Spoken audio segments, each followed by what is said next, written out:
Good morning, Bitcoin. My name is Thomas Hunt, and this is Proof of Work.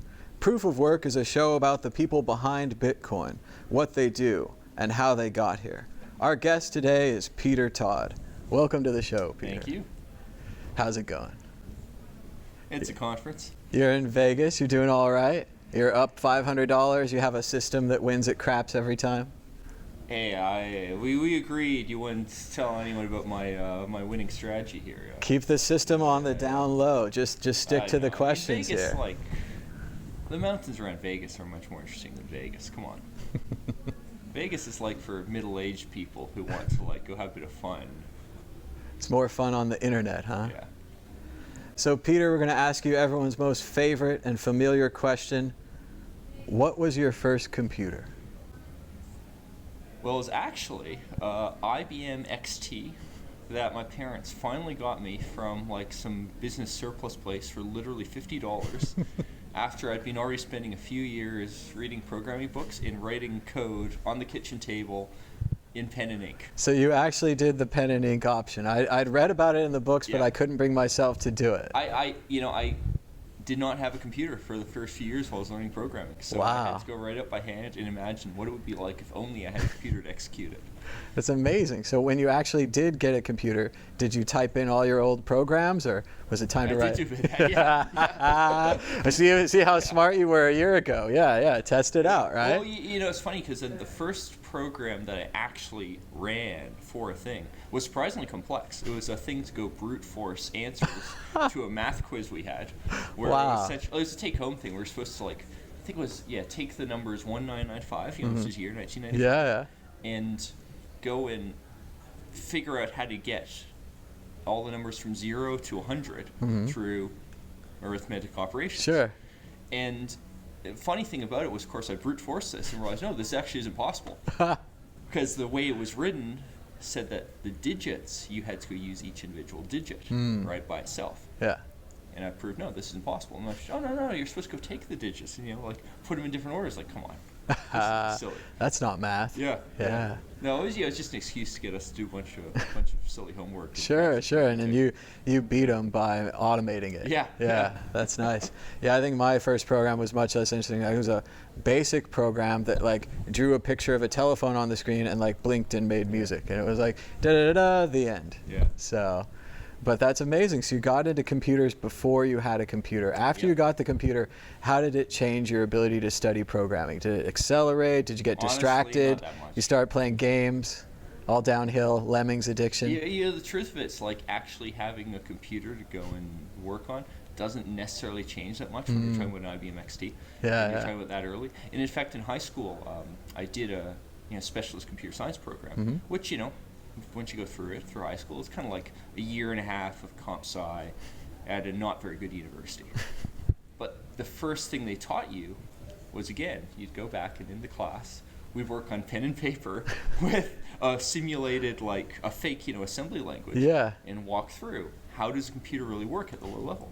And we practiced that for probably a good 2 or 3 months before we actually had a computer to work on. I can't believe they taught you assembly language in high school. That's some kind of torture. That's it was great. I've hardly failed any classes except assembly language. No, I thought it was great. That's the way my teacher did. You really understood. Yeah. Stack frame. How does an instruction pointer work? How does this stuff actually work? So memory, registers, all the detailed stuff. So were you inspired? You went out and started writing assembly level programs? Well, actually, I wound up doing that later for PIC microprocessors. So another early interest of mine was electronics. And electronics is much harder than much less forgiving, too. If you electrocute your board, it's gone. Well, funny enough, my parents, when I was really little, they'd always say, don't touch power station electricity, which was very good advice when your son in kindergarten is taking apart doorbells and attaching them up to phones. So you'd ring the rotary phone. Yeah. And it would then, through the switches on it, make the doorbell go off. It's funny, I read Richard Feynman's book, and he was doing much the same thing in his day. He was taking apart radios, and he was maybe a 5, 6-year-old kid, and people would have him to their house to fix the radio, and he was just so fascinated by it. He knew all the parts, and they had a weird noise at one time. It was making a buzz noise, and he took the thing apart and he fixed it, and from that day the guy was like, this radio fixing kid, this 5-year-old genius that he was just blown away. That's the difference between him and me. He's a fucking math genius. And to understand analog electronics, you really got to understand math. You know, whereas with programming, I could do kind of interesting things at a very early age. With electronics, you know, I could kind of hook up some switches and stuff. I distinctly remember how much I just utterly struggled for years to understand analog. You know, I could kind of like wrap my head right into the Ohm's law and all the basics. You know, as a kid, what I really missed was this idea that math maps to systems. And to understand the systems and do something interesting with them, you create a mathematical structure, you know, system of equations, manipulate them to then give insight into what the physical system should do. Feynman probably got that. I didn't. See, I have a similar thing with music where I always thought I could be creative and add in notes. And then later I look at it with the scales and the blues scale and all that. You have to be in the thing because it's math, because the notes sound right at a mathematical level. And if you're wrong, you're not creative and new. You're just wrong. You're not following the pattern that people like to hear. Whereas, you know, later, especially like once I'd gone through high school physics, I think that's when I really grasped, you know, what that relationship was. Because, you know, high school physics, you predict, well, how far will, you know, that ball roll when you give it that much energy, and it just starts to click. And then I was able to then do analog electronics and also do stuff with microprocessors and so on. So after you studied assembly in high school, where did you go from there? Well, the problem was I wound up getting a summer job as a Perl programmer, and Perl was such a bad language that, you know, the next year rolled around, I quit all that bullshit and went off to the ceramic studio and made a bunch of pots on the wheel. So you were actually chased out of computer science, even though you had the early knowledge. You understood assembly. So wow. Because you know, they chased me out pretty good with C++. They had these classes where it wasn't so much designed to teach you as it was designed to make you go really fast and then to get people to drop out. At the time, I liked C++.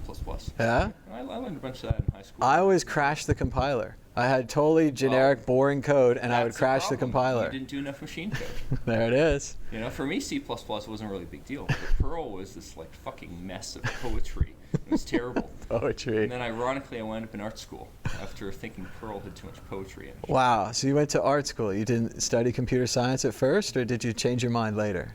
No, I went through art school, and because so much of my art had electronics in it. So we should put everything out. We should talk about Dali, Warhol.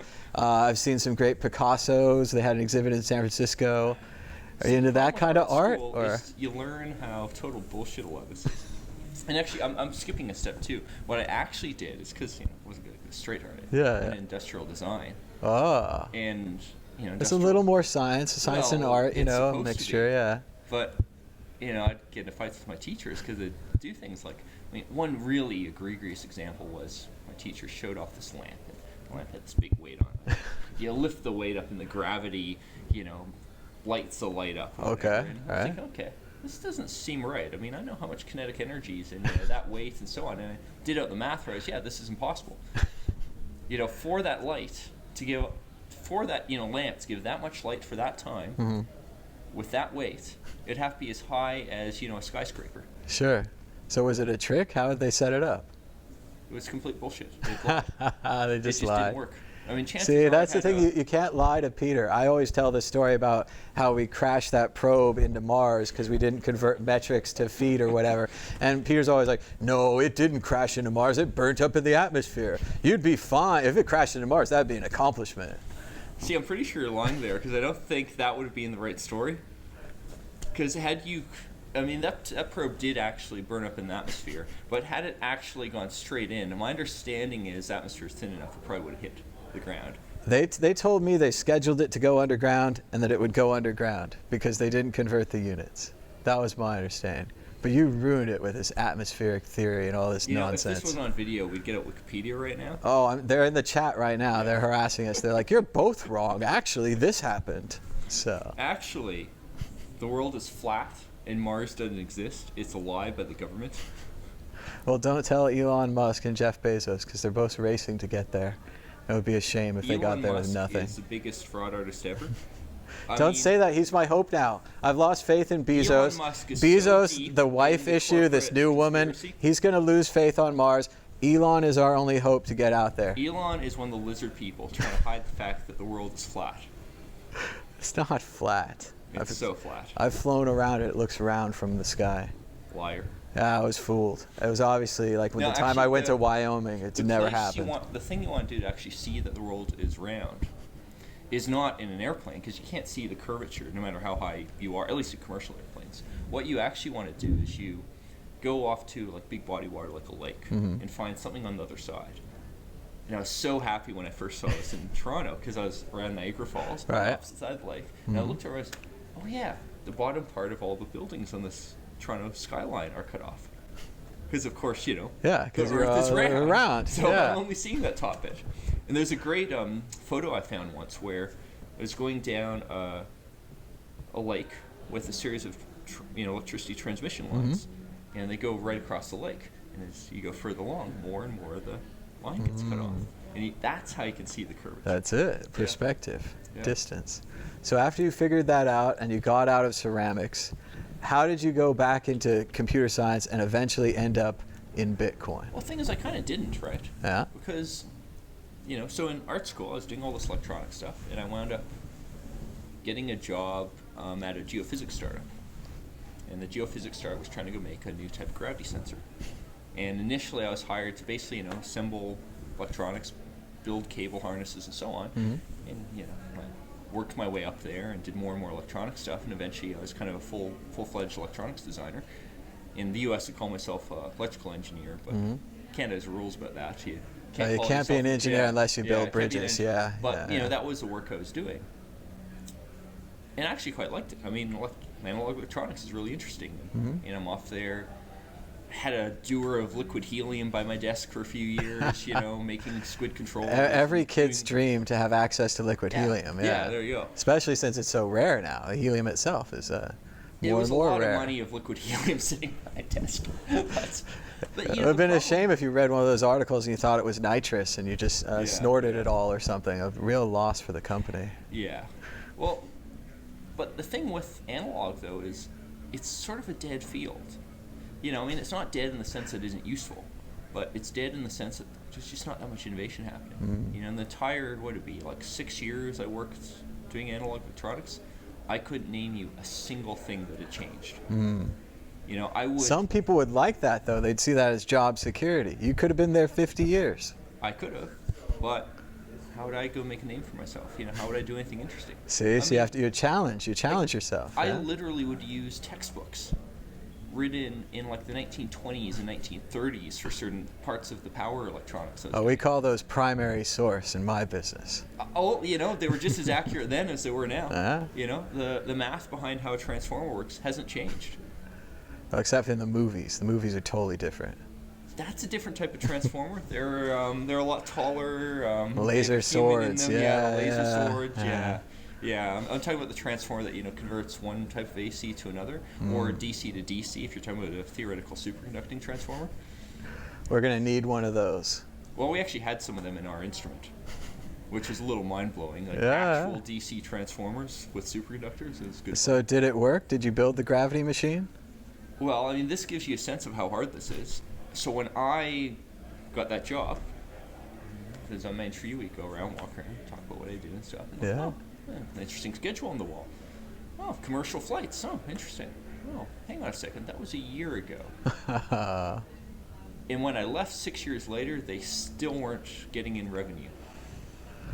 Still an experiment. And now it's another 6 or 4 years later or something, and they've just begun to get revenue. So I should do the math on this, but I think it's 16 years. Well, just keep holding on to that stock. It's going to come around. We'll see. It's one of those funny things where people like to say, rocket science is hard. Yeah. That stuff puts it in perspective. Rocket science is pretty easy compared to gravity gradiometry. That's a good comparison. I think most people haven't done that one yet. Yeah. So after you built the gravity machine, how did you get into Bitcoin? Well, I read about the Bitcoin white paper probably late 2009. You know, when I was a kid, I was interested in this stuff, and Sure. quite famously talked to Hal Finney and Adam Back about cryptocurrencies. And I know, you've been also doing very, this very since wrong. high school, and you're on the mailing list, and Well, you know, I thought it was an unbroken chain of study, all this ceramics time I did not expect. Yeah, no, I kind of had a few alternate paths, but Yeah. see, I mean, I was a good, liberal kid there, believed in freedom of speech and all the stuff liberals these days don't believe in. Watched a lot of Star Trek where traditional values were pushed, That's all right. about freedom and stuff, and I know freedom of speech is good. Yeah. Heard Wish about I had the more Freedom of that. Project. Yes, decentralized publishing network, pre-Tor actually, Yeah, yeah. and that's cool. I like decentralized publishing.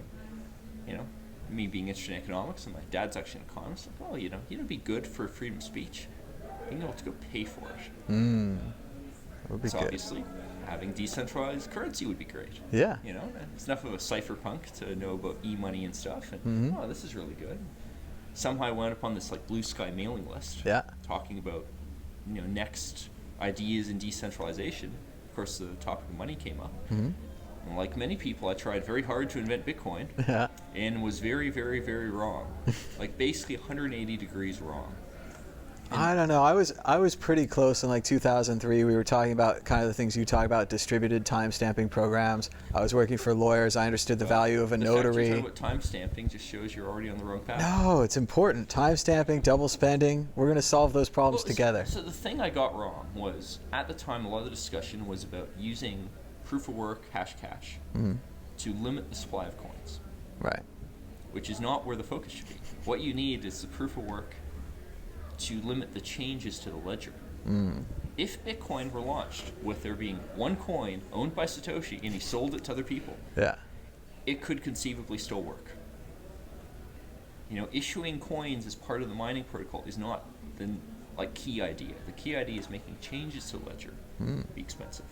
So of course, when I was thinking, we've got this Hashcash thing. All right, how are we going to have the ledger? I know, some kind of decentralized database, maybe DHT like Freenet, and I kept thinking through it. I always kept on coming up with a tax for how this wouldn't work. Yeah, And yeah. it just never occurred to me. Use the proof of work to make the ledger hard to change. Yeah.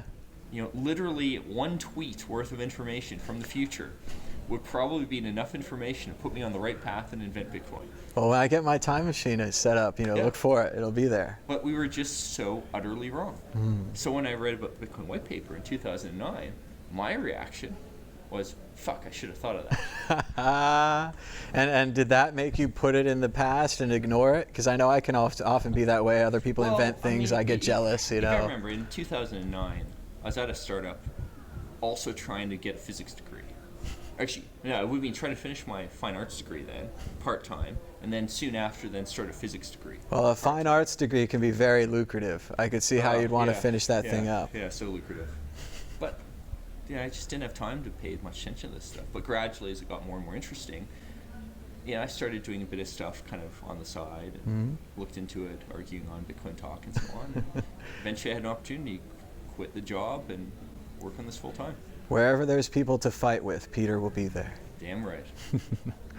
Well, it's been a great interview, Peter. We got a lot of interesting things I didn't think we'd figure out. The ceramics, the fine art degree, definitely taking with you to the next museum I go to. Maybe we'll go see the Caravaggio down at the Bellagio. There you go, yeah. So, but thank you so much, Peter, for joining us. And where can people find out more about your work? Really, GitHub? GitHub? Yeah. Microsoft GitHub. GitHub, Twitter. Twitter's kind of polluted with other stuff though, mostly GitHub. It's good. Eventually your Twitter feed will improve just as soon as you follow me on Twitter. It's not too late. It's not too late for Peter Todd to follow me on Twitter. We're also waiting for Elizabeth Stark. Elizabeth Stark won't follow me on Twitter either. So. Well, all right. If it makes you feel worse, I do follow Elizabeth Stark. Disaster. See, all my enemies getting together to rat me down. So. Yeah. Well, thank you. Thanks so much, Peter, for being on the show. Yeah.